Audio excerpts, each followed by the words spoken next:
Good afternoon, everybody. I'm your host, Crystal. This is another edition of the 9 o'clock Meltdown podcast. And over Facebook video, I have the oh-so-talented mother-son duo from Mother-Son Productions. You might remember them from last time I had them on the show. And Claire has actually produced a book, Incandescence, Rising Above the Darkness. Hello, good morning, good afternoon to you both. Good morning, good afternoon. Thank you for having us. Good to see you again. Yes, it's been a while. Claire, I've been to your home multiple times. You've got a gallery going on there for your art. From what I remember, you do a lot of crane paintings, a lot of flower paintings. Absolutely fabulous. You were a dancer at one point in time, and now you're an author. I think last time we had spoken, it was, Bodhi, you were trying to turn your mother's stories into a TV show or a script. So I guess what kind of flipped it? What made it into a book instead? Well, I have been asked for many years to write my stories by the people that I shared my stories with, and their suggestion was that it could help others. It helped them with healing and hope restoration. Mm-hmm. So they have long time suggested I turn it into a book. So I have to say that one of the goods in a very difficult time for us all, the social distancing, was the time and focus to do a big project. So I tried to find some good in this time and use the time to do this huge project. And it's 52 stories and 68 pieces of art and 40 photographs, and my technically adept son learned to make it into an ebook, and we made a recording studio and recorded it, and the audiobook will be out soon. The ebook is out, and then it'll be a print book, or maybe the print version will come before the audio version. But we just used what we had to create the life we want, which is using our experiences and our artistic energy to help others. Mm-hmm. And since people said my stories help them regain hope and heal, I thought, well, what better time? Right. And, Claire, I've actually been told that myself multiple times by people that I know who I share my personal stories with and things like that. So that's very cool that people have encouraged you throughout the years to, put that down on paper and kind of help other people. I think through storytelling and sharing our experiences, other people can find that they're not alone, or maybe they're going through something similar or the same. So that is really cool. I have been following you both on social media. Your makeshift studio and recording studio was an absolute delight to see. Bodhi, how did you build that? Did you have to kind of look up what goes into a sound studio, or did you just go with the fly? Well, it comes from a little bit of experience, just trial and error. Mm-hmm. You see how to remove the sounds of the environment just by trying things out. And here we have, an alleyway on one side of the house and a street on the other. So we settled on the quietest part of the house first. We went around testing, and it turned out to be the basement. And then we, again, used the materials that we had, which were, blankets and 2x4s and plywood and some insulation, and, just made our own one little piece at a time, listening to the audio quality and seeing if we could finally get rid of the sound of a school bus passing by. And once that happened, it was official. Excellent. And the two of you have always been very DIY, use what you have at hand.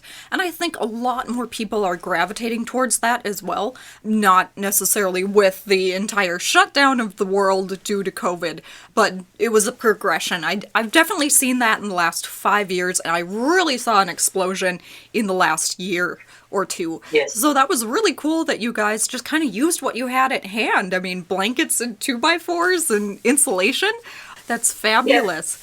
Yeah. Well, that's how you don't get stopped. If you're inspired to do something, you have what you have, so you might as well try to use that stuff first. And that way, you're not, you don't give yourself a reason not to record the audio.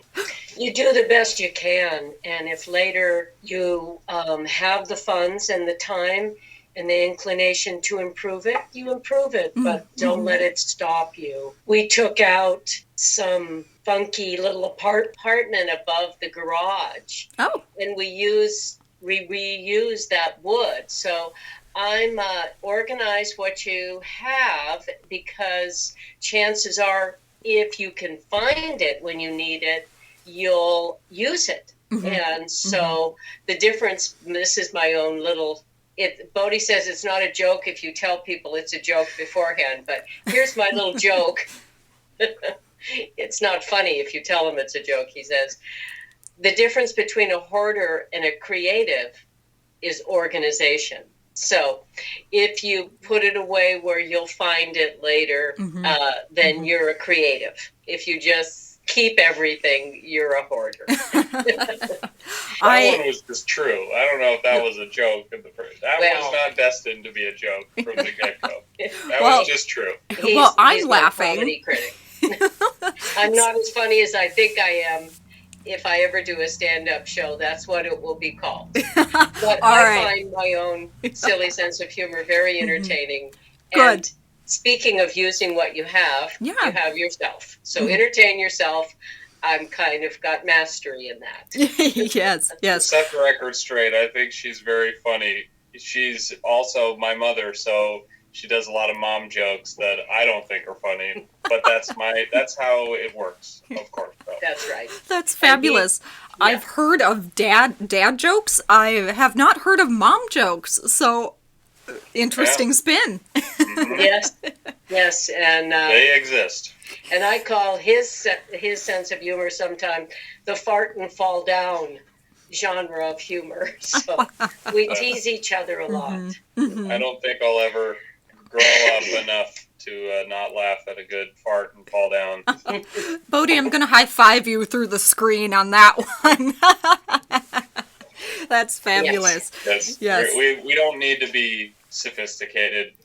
We'll never be too fancy for that. Yeah, I'm all for a good fart joke myself, so. Anyway.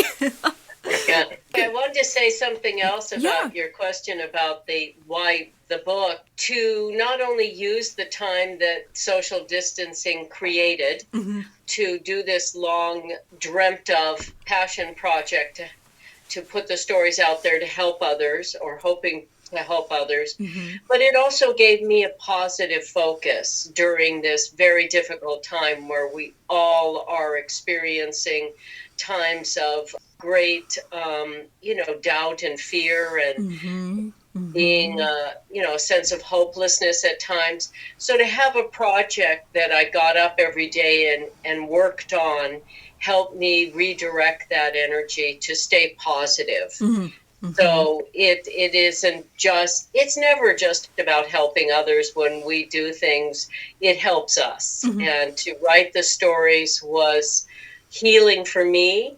I had shared them, so I picked which stories people seemed to be moved and found something universal in to write. But writing them in such detail and going back and feeling them so deeply, and then hearing them, interestingly, recording them myself was really powerful healing. I really felt like there's some tough stuff, which is why my life is interesting. Hardly, suicide and being raped at 16 and becoming a mother and thinking about letting go of life myself. And so a lot of difficult stuff that's why it's called Rising Above Darkness.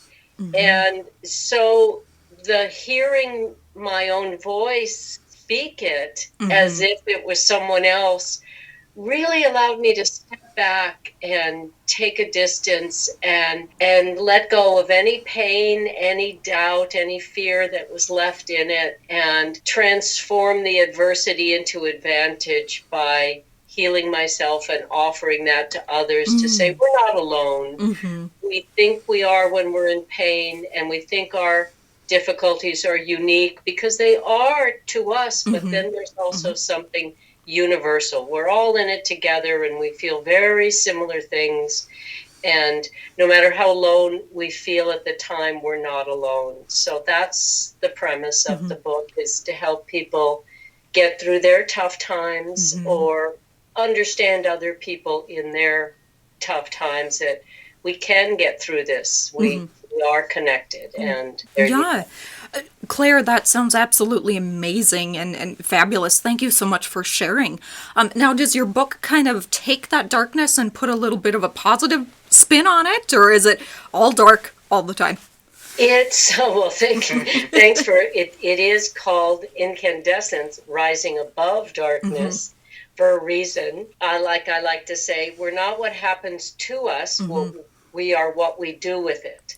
Right. And what I did with my darkness and the difficulties I went through was come to appreciate peace and beauty and harmony. So between each story is a piece of my art. And as you've noticed, that my art, the most common thing people say about my art is peaceful. And so I needed and found a place in nature and in creative expression to be safe throughout my dysfunctional childhood and the difficulties. And I could go there anytime in my imagination, and we all have that ability. And so I wanted to share that. And so I put the art in between each story, some of which are heavy, to show people, not just to talk about it, but to show people that I have reached peace, and we can rise above the darkness, and we can focus on the positive, and we will increase it if we focus on it. So I have a greater appreciation maybe than some people who had an easy childhood for just simple, beautiful peace. And, we get along so well because we both appreciate that. And we tease each other and play ping pong or badminton or whatever we need to keep it light through the difficult stuff.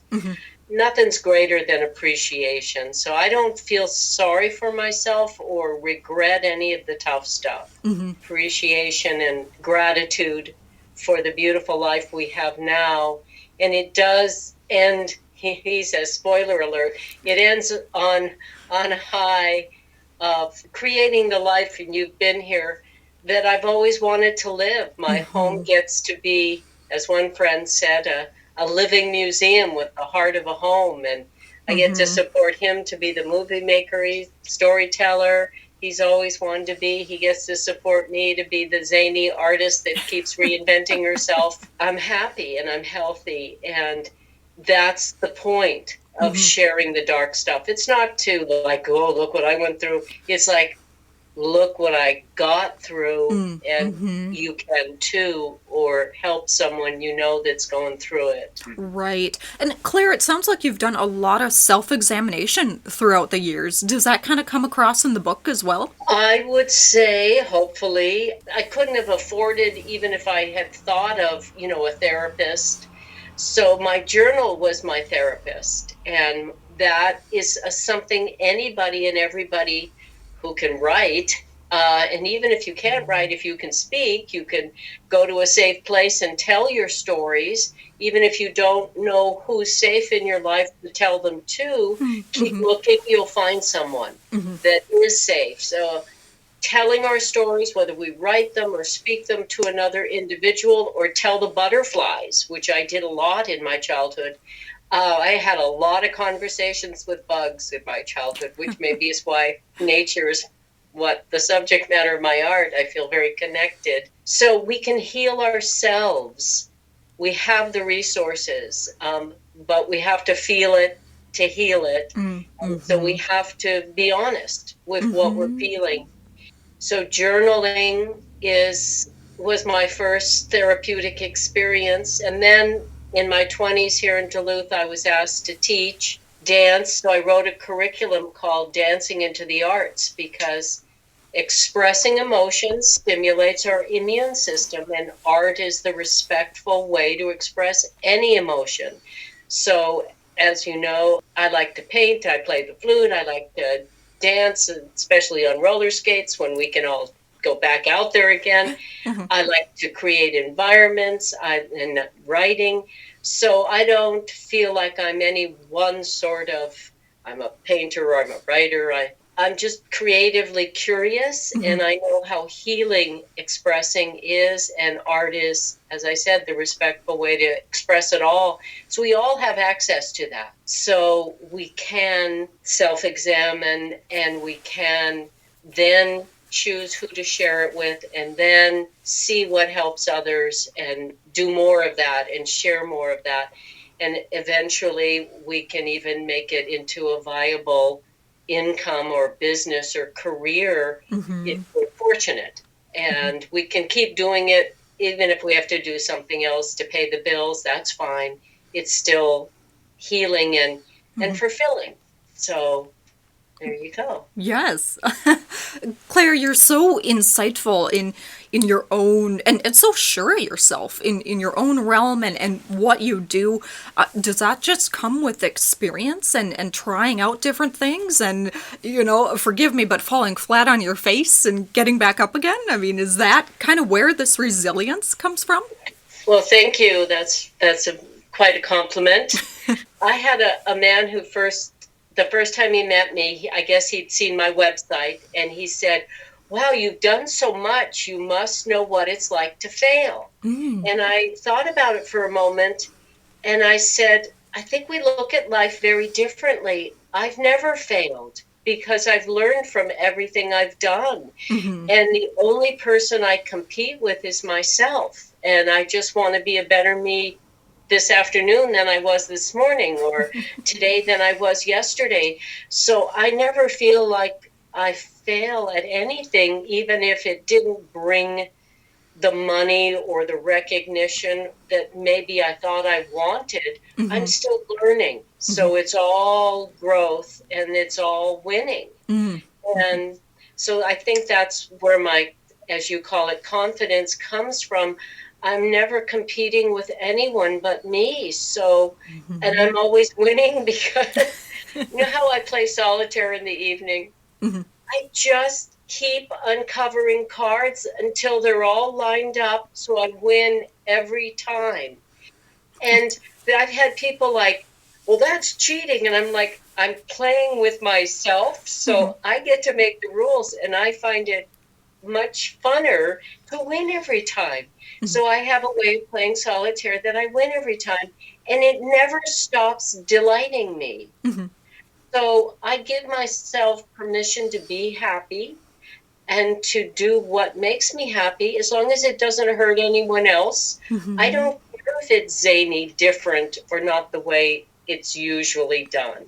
So I think I had a mother who was fine art trained at the first school that gave a fine art degree in this country in Boston. And she just let me be me. Hmm. She'd say things like, well, the rules don't apply to you. If I taught you the rules of drawing and perspective, because she had all that, and I'm self-taught, you just have to forget them because you have your own way. You follow your heart, and you stop when it's done. Hmm. And so the rules don't matter for you because you just keep going. And Hmm. so I was blessed to have a mother like that, and blessed to have a son who lets me be myself as well. So my confidence is I choose to keep close the people that let me be who I am. Hmm. And that Hmm. is the advice I would give to other people.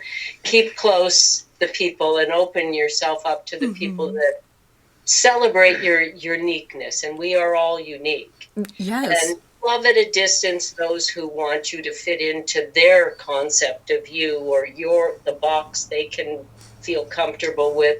Love them, at Hmm. arm's length or at a distance if they're abusive. And love yourself and contribute your own uniqueness to the world. The world is richer Hmm. when any one of us brings our authenticity to the table and shares it with the world. The world is ecosystems, the more diverse they are, the healthier they are. So let us not strive to be like other people. Let us strive to be like ourselves. This isn't George Orwell 1984. Not Nope. yet, anyway. I've heard way too many people compare it to that, and I'm like, no, we are far from it right now. We may all wander around with cameras on our phones, but that doesn't equal Big Brother watching you and taking control. So, I digress from that tangent. No, I get that point. I get it. Yeah. It's relevant. Yeah, Claire, you said a couple of things. You said the only person that you're really competing against is yourself. And now it's always been said in the art world that you are your toughest critic. Has that ever happened with you, that you are your toughest critic and that's something that you have to kind of either push aside or overcome? All the time, on a constant.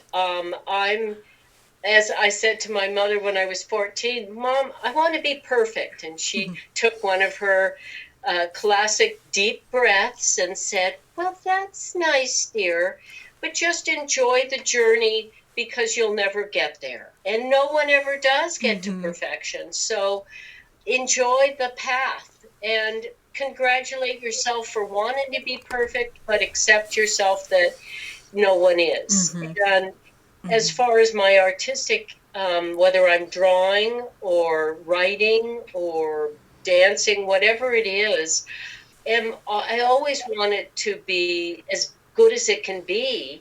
And of course, I get frustrated like every other human being. But when I get frustrated, I have a practice that I've noticed is different than a lot of people. I stop. And I go do something else. I don't put that frustrated energy into the writing or the drawing or painting, whatever I'm doing. I stop and go do something else. And I come back when I'm feeling emotionally level again.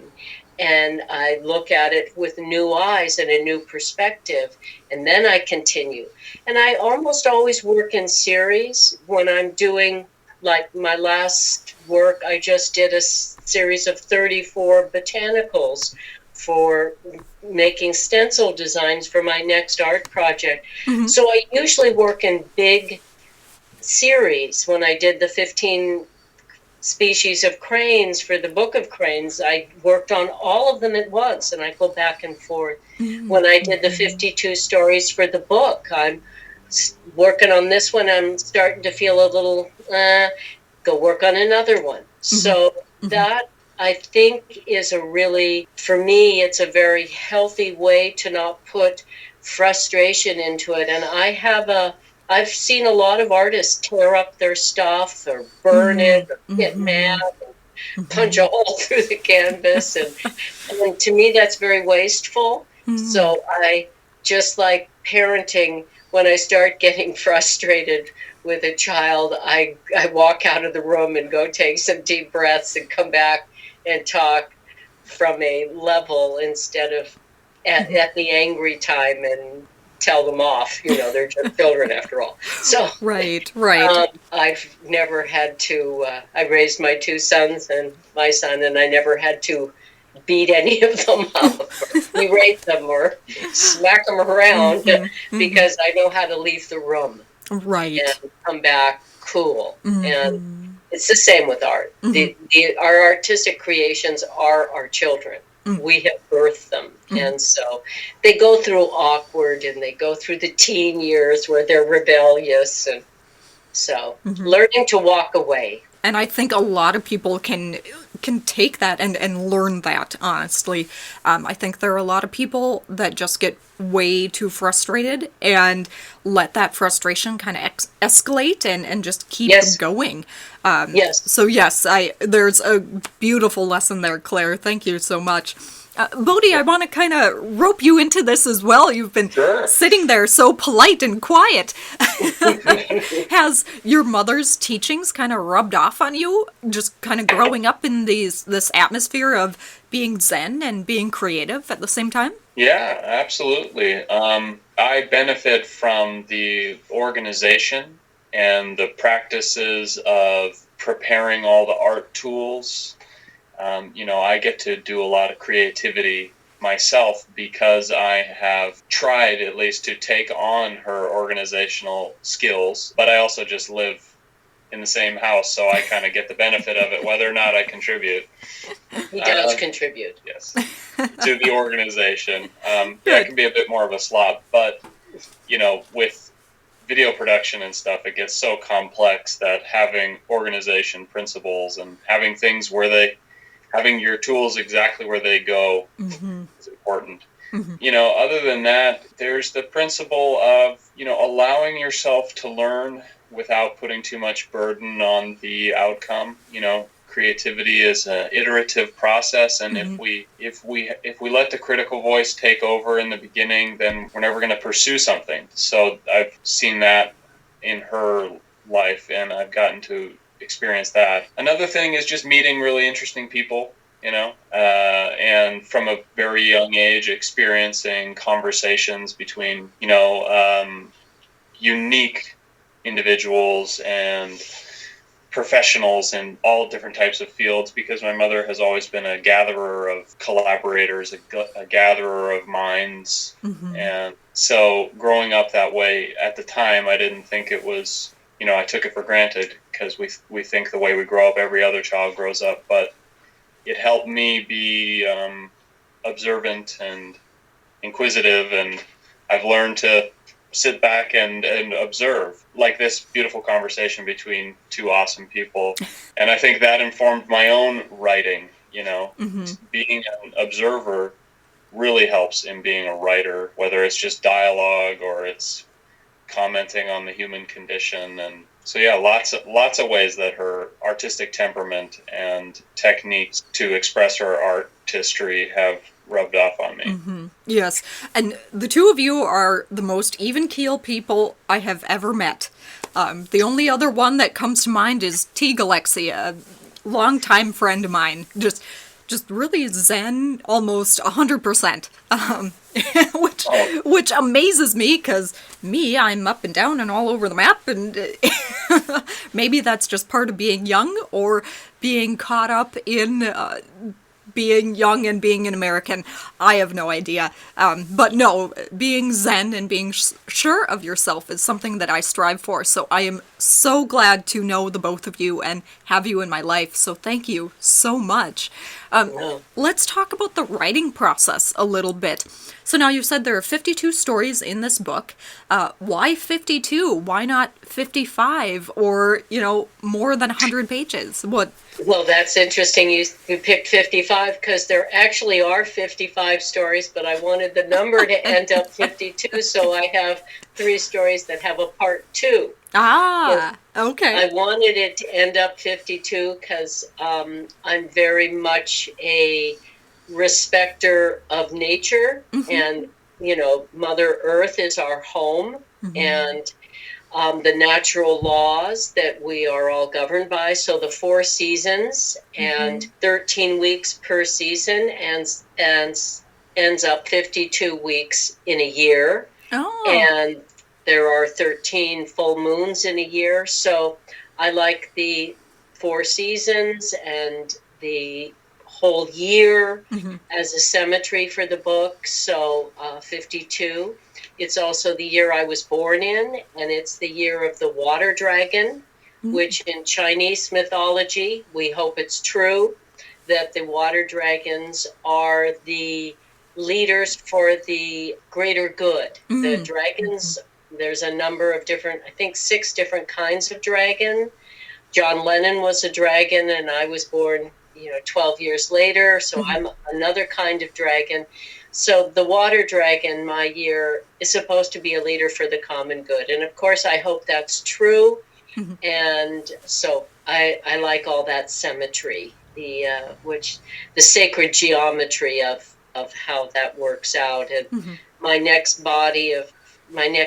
work is going to be based on the 4 seasons, and it's going to be art, spoken word, music, and dance, all based on the 4 seasons, with the cranes, my, I guess, spirit animal, and the elements, water, air, earth, and fire. So it brings everything together. I'm calling it the essence of everything. And so I'm very much I guess I worship nature and the natural order in the cosmos. And that's, if I had a religion, that would be it. So that's why the 52. And I wanted to say something about writing to bring Bodhi into it. Yes, of course. We have a daily routine. In the beginning of social distancing, we heard an astronaut. And I thought, now this man who spent a year on a space station is the expert on social distancing. Right. So I really listened, and he said routine. So we upped our game in the beginning, our routine game. So we have what we do every day, which we call a walk and talk. We get out into the air and the sunshine, and we talk about our projects. Usually uphill, I let him talk about his projects. But quite often we handle the business stuff at the beginning of the walk, and then we go to the passion projects. So he has his fictional thriller that will be set here in Duluth novel he's working on, that every day we do some progress on. And then I call the lay down listen. In the late afternoon, I lay on the not exercise mat, the massage pad that has the little electric. It's very, very zen. Yes, very soothing. Yes. And he reads his work, and I give him feedback.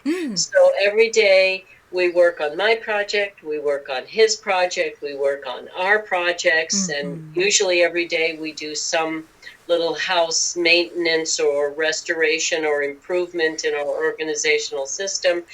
So we keep the routine as the centering, the anchor through this storm of life that we're all in. Right.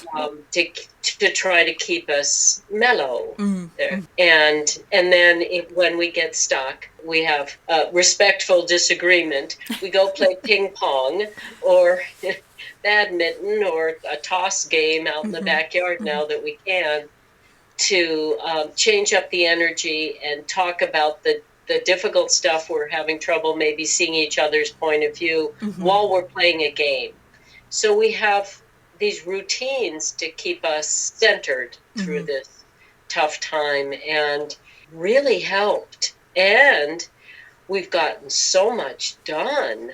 He's, besides the book and him turning it into an episodic series, there's the grant writing he's done and been successful at.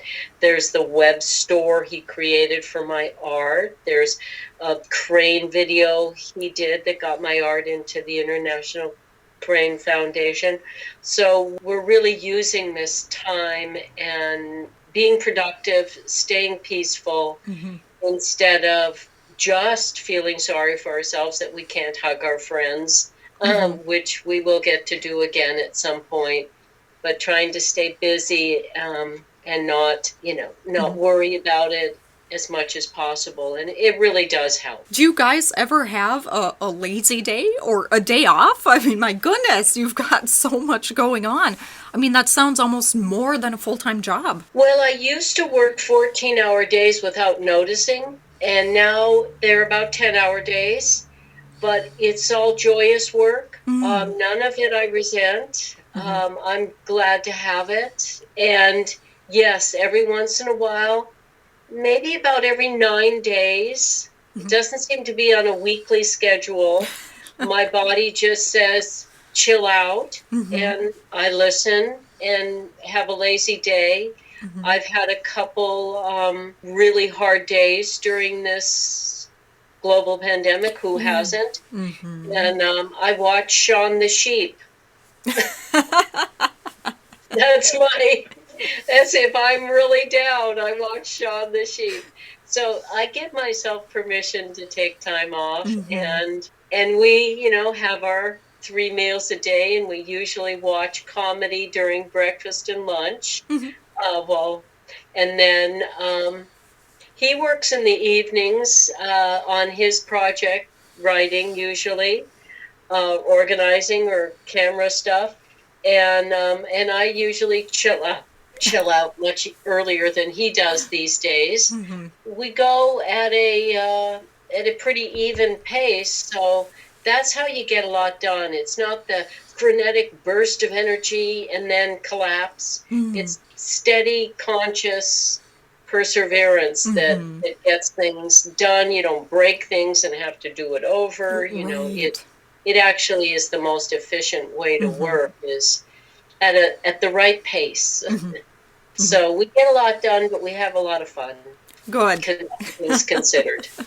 Yes, yes. Now, during the global pandemic, I often heard that the world just kind of went through a grief cycle. I mean, everyone just kind of felt not necessarily the world collapsing, but just this giant grief cycle, whether it was somebody that they knew had passed away or they weren't able to see people as much as they would like to.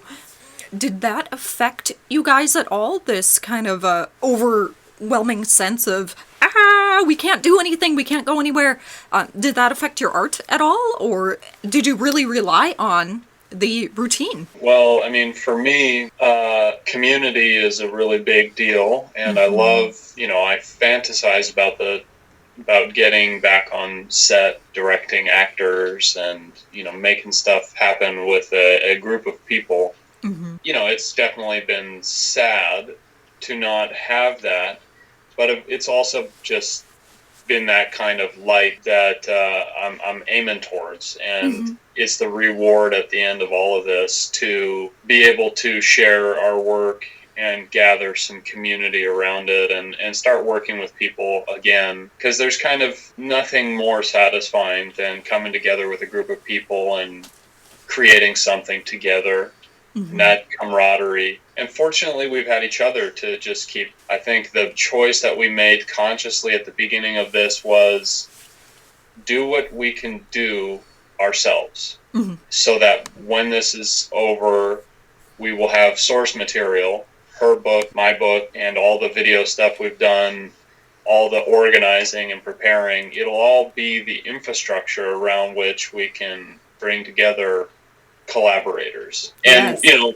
probably sooner than later, we'll be doing it virtually. We'll be collaborating with people virtually. We already are with her publishing stuff. So the timing, it's longer than we had hoped. We're pushing forward nonetheless. Yeah. And it Well, sounds...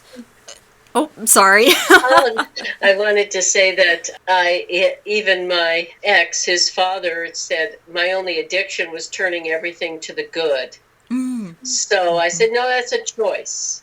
Right. That's a choice. And so the good in this I've already talked about for us. Mm-hmm. But it's also good for the planet, because we're walking lighter on the planet, and the insects and the birds and all the creatures get to do their natural thing without as much human interference, and we're using less resources because we're not driving. A lot of people have limited their driving. We walk every day. We almost never get in a car. And so the planet is getting to recover a bit, and hopefully that will show people how easy it could be, not necessarily easy, but how doable it could be for us to help the planet recover from our imbalanced use of it. Right. And that it is our home and our only home, and we should take care of it. And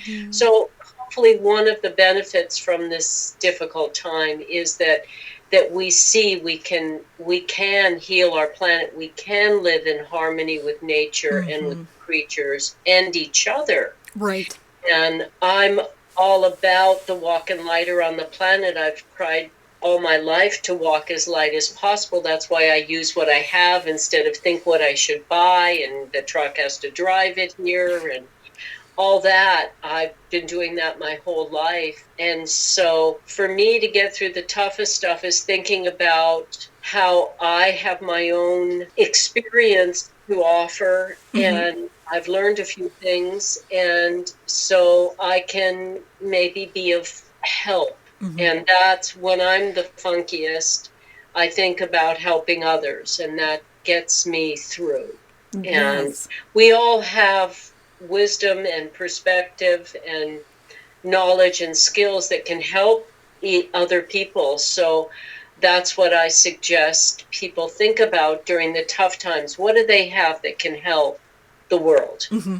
And focus on that, and bring that out Mm-hmm. to Mm-hmm. give to the world. And this time has allowed us to do this incredibly difficult thing you could think about your whole life and never actually get done, Mm-hmm. but we're doing it. Even these kind of Zoom conversation visit, well, it walks lighter on the planet than one of us driving to the other. Focus on that, that Mm-hmm. there is a way we can live in harmony with nature, our mother. And so take those lessons and use them for the greater good.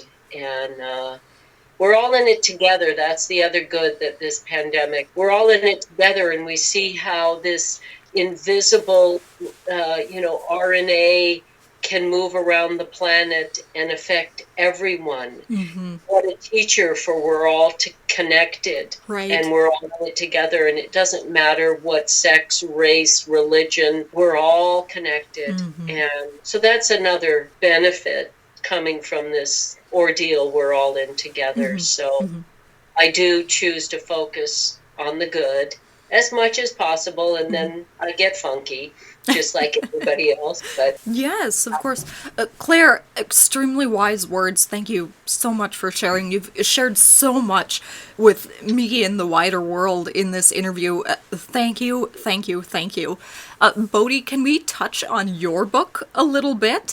I'm intrigued. I didn't realize you were writing a fiction novel. I didn't really expect to talk too much about it today because, I'm so excited about my mother getting her book out, and I thought, I'm honored to let her have the spotlight too, No, I totally get it, and we don't have to talk about it if you don't want No, to. no, It, no. it I'm sounds like happy to it's. say a little bit. I mean, you got to keep in mind her book actually got published and out there, so she Yes, yes. deserves way more accolades than me talking about something that's not quite real yet.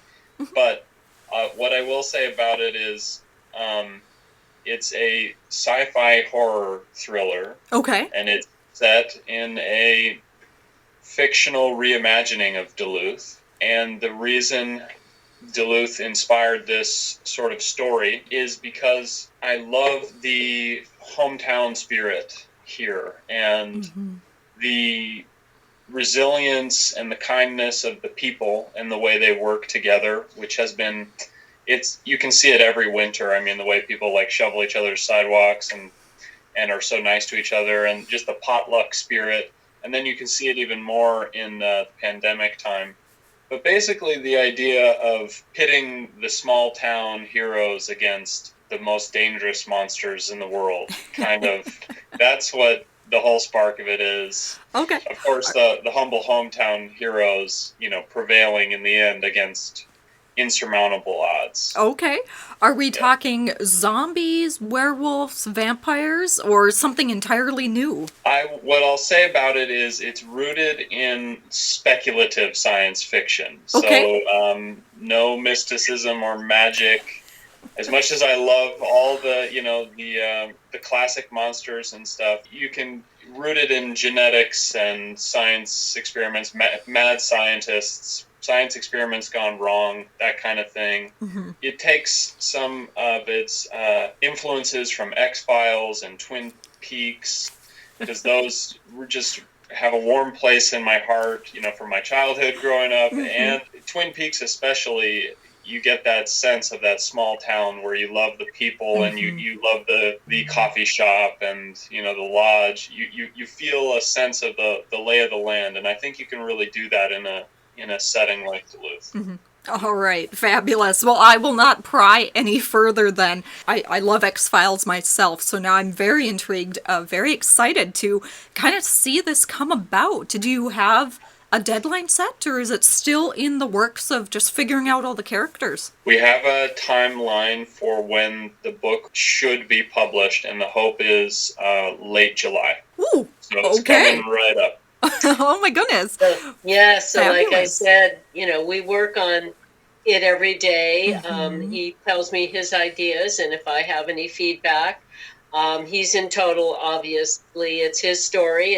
He's creative director, Mm-hmm. but he's listens to my suggestions, and some of them he Mm-hmm. uses, and then we do the editing thing where I'm just listening for the flow and the rhythm of the language, and if there's a word or a sentence structure that breaks the flow, I point it out to him, and he doesn't always agree with me, and that's life, and that's fine. I don't need any control over it. I just want to help him get it done, Mm-hmm. and then usually every evening he does writing on it. So we kind of have 3 sessions in any one day that he Mm-hmm. gets to work on his project.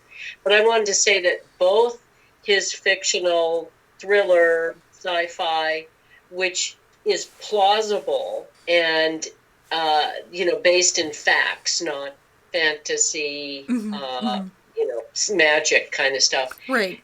My very real, true Mm-hmm. stories, both of them hopefully will become episodic series, Mm. and they're both set here in Duluth. Mm-hmm. And part of what keeps me going in my funky times is thinking about paying Duluth back for its kindness and generosity toward me and toward my son, in welcoming me back and in my 20s, supporting me to be who I am and valuing my love and life of creative expression, and hiring me to work with all the age groups in the schools and mental hospitals and on and on. Mm-hmm. So I want to pay Duluth back for its kindness as the hero of my story twice. And it would be so gratifying, heartwarming to bring these production revenue to Mm-hmm. this community Mm-hmm. through the production of my true life stories or his fictional stories, both set Both. here in Duluth. We get to think about, bringing funds and recognition for the incredible spirit and the artistic energy and inclusiveness here by, making these projects real, not just for ourselves, but for the community. Mm-hmm. Mm-hmm. So that is really helpful to stay positive. Yes, yes. Fabulous. Do you guys have a timeline for when you're looking to do these episodic videos? Or is it just kind of the thinking process now? You're coming up with Well, teams and things like that. yeah. So the beautiful thing about writing her book is the whole idea from the very beginning. When I was writing the screenplays for the pilot episode and the pitch for her life stories, was the screenplays based on a book are much more likely to gather the momentum they need to get greenlit. We're pushing that project forward every day, including the episodic pitch. And so, in the very near future, we'll be shooting proofs of concept, within the year, hopefully. And we've been working in pre-production on concept drawings and things that we can do by ourselves. But so the timeline on her episodic is still up in the air, but we're moving it forward. And we definitely want to, pick your brain about costumes, design, and stuff, and get collaborating. Mm-hmm. Yeah, we're kind of at the stage with both projects where soon we get to bring it out. Well, my book is out there as an ebook now, but we get to start collaborating with others because, to make something into an episodic Right. series is a huge collaborative process. Mm-hmm. And, he's gotten grants for making a proof of concept for the episodic series around my life stories. We made like a short animated concept video Yeah. for her. Very cool. So we're just believing in it, and I usually, unless it's a museum show or something that there has to be an exhibition date, Mm-hmm. I usually just keep moving forward without thinking about when it has to be done by. Just keep it moving. That helps me not get anxious. I just want it to happen, and I trust it'll happen at the right time. Mm-hmm. Yeah. But it's good to say, even though these things, episodic takes a long time to develop, we have Catalyst is happening this year in September, I believe.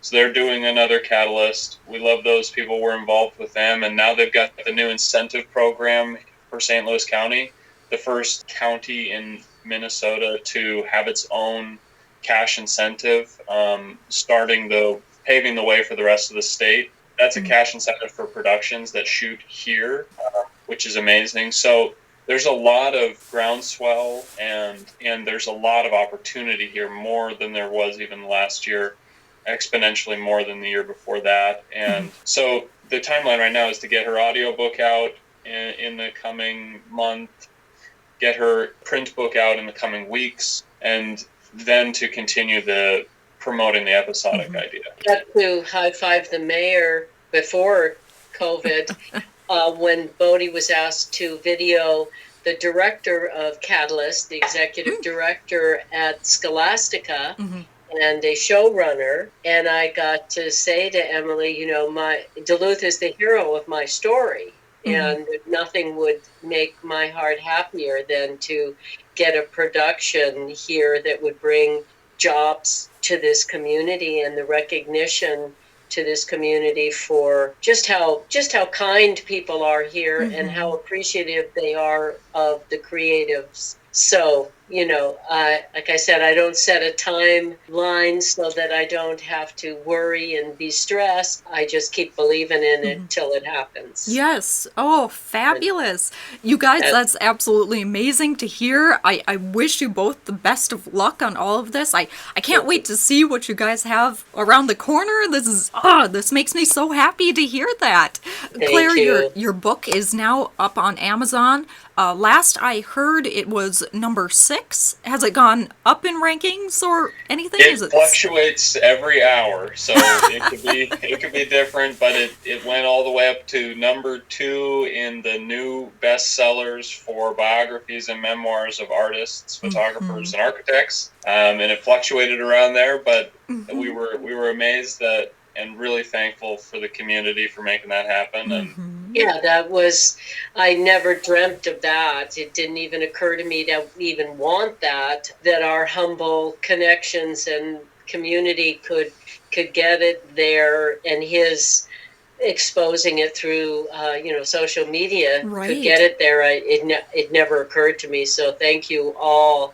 who helped us get there. Couldn't have done it without you. And now we've also got it on Kobo, which is not Amazon because, for people who want an alternative, it's on Kobo. And you can find all the different places it'll be on. It'll be available on the website, incandescencebook.com. Okay. Right. So Kobo is partners with small bookstores. So helping keep small businesses afloat. I felt like we really needed to offer that, and we're learning as we go. We never did any of these things before, so appreciate anybody that's got some wisdom and direction to share with us. And like he said, he made a website, incandescencebook.com. You can send messages or sign up for the newsletter, and then we can let you know each time we put out a new format or it goes up on a different marketplace, because we want to go as wide as possible so that everybody who wants it can find a version that they want to get. And I also want to say that anybody that can't afford the $9.99 for the ebook and whatever the price, I'm not sure what the audiobook or the printed version will be, but if there's someone who needs it, can't afford it, we will figure out a way they can still get it, or if they know someone who would value it. And just reach out through the newsletter sign-up form on the website. All right. You guys, it's absolutely a treasure and a blessing to talk to you both. Thank you so much for taking time out of your day to talk with me and the wider world. Incandescencebook.com is how you guys can find it. It sounds like you'll be able to message Claire on there and Bodhi as well. And yes, follow them on social media. They've got a lot of things cooking. Thank you guys so much. Have a fabulous rest of the day, and I can't wait to talk to you guys again. Thank you so much for asking us, and thank you. It was such a pleasure, Crystal. Excellent. Well, thank you both. Have a fabulous, fabulous day. You too. You too. Bye-bye. Bye. Bye.